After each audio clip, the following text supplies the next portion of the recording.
हाय, आम्ही आलतो प्रवास करून आणि त्यामुळं आम्ही खूप दमलेलो आणि मग नंतर ना प्रवास करून थकलो आणि त्यात शॉपिंगला सुद्धा गेलतो.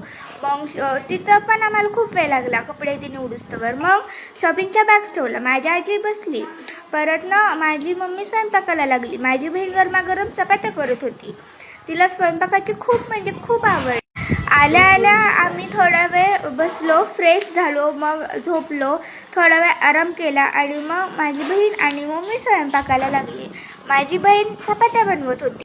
तिला इतकी गोल परफेक्ट बनवायला चपाती येत नाही, तरी ती ट्राय करते आणि मग तिने आज त्या सगळ्या चपात्या बनवलेल्या. तिला स्वयंपाक म्हटलं की अजिबात कंटाळा येत नाही, कारण की तिला स्वयंपाकाची खूप आवड आहे.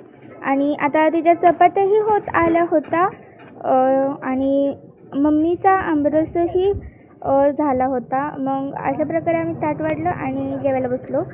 भेटूया नेक्स्ट व्हिडिओमध्ये. तोपर्यंत बाय बाय.